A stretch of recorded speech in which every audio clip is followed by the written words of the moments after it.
मैनपुरी सांसद डिंपल यादव आज मैनपुरी पहुंची। एक शादी समारोह कार्यक्रम में शिरकत करते हुए उन्होंने जमकर भारतीय जनता पार्टी पर और हो रहे महंगाई बेरोजगारी पर जमकर निशाना साधा। उन्होंने कहा है कि जो लोग भारतीय जनता पार्टी में हैं वो इधर उधर के मुद्दे पर ध्यान दे रहे हैं, तो वहीं जो वर्तमान में स्थिति है, बेरोजगारी है और अन्य समस्याएं, उन पर बिल्कुल भी ध्यान नहीं दिया जा रहा है। उन्होंने कहा है कि आगामी लोकसभा चुनाव में भारतीय जनता पार्टी को जनता जवाब देने के लिए पूर्णतः रूप से तैयार हो गई है और उसको जवाब भी दिया जाएगा, जिसको लेकर उन्होंने जमकर भाजपा पर हमला बोला है। क्या कुछ कहा है मैनपुरी सांसद डिंपल यादव ने, आइए सुनते हैं पूरी इस खबर के जरिए क्या कुछ कहती नजर आई हैं। बीजेपी जो है वो यूसीसी लाना चाहती है, जबकि हर जात धर्म का अपना एक सिस्टम होता है।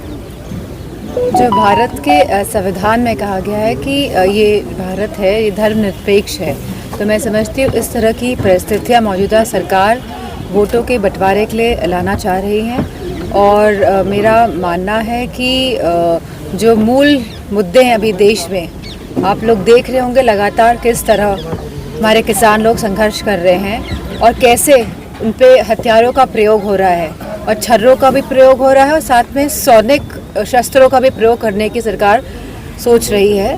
और जैसे कि हमने देखा है कि मीडिया वाले तो पूरा बुलेट प्रूफ जैकेट्स और हेलमेट्स और सब पहन के वहाँ पे हैं, वो अच्छी बात है क्योंकि हालात बहुत संवेदनशील हैं, लेकिन उन किसान लोग हैं वो कुछ भी इस तरह के इंस्ट्रूमेंट्स नहीं पहने हुए हैं जिससे कि वो अपने आप को प्रोटेक्ट कर सके।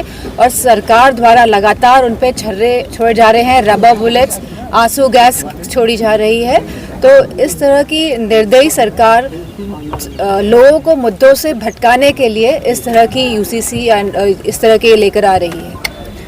अनुराग ठाकुर ने कहा है कि अगर जैसे पंजाब सरकार जो समर्थन कर रही है किसानों का, तो वो अपने राज्य में एमएसपी क्यों नहीं दे देते? मैं समझती हूँ एमएसपी जब बजट में आनी चाहिए थी, वादा किया था भाजपा की सरकार ने, केंद्र की सरकार ने। उत्तर प्रदेश में चुनाव होने जा रहे थे, तभी ये 3 कानून वापस लिए गए थे और उसी समय वादा किया गया था कि एमएसपी दी जाएगी और जितने किसान लोग मरे हैं इस आंदोलन के दौरान उन सब के बच्चों को नौकरियां दी जाएंगी और आर्थिक सहायता भी दी जाएगी। तो सरकार जो कहती है वो उसमें बिल्कुल खरी नहीं उतरती है। अब समय आ गया है कि सरकार जो कहे।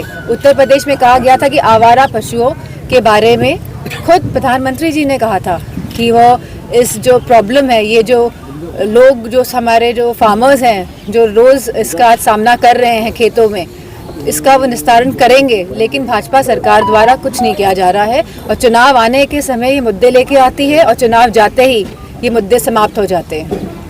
इलेक्शन नज़दीक है, कांग्रेस के तमाम जो सीनियर लीडर हैं कहीं और दूसरे दलों की तरफ ये तब कांग्रेस से पूछिए। गठबंधन आपके साथ हुआ है ना पार्टी में?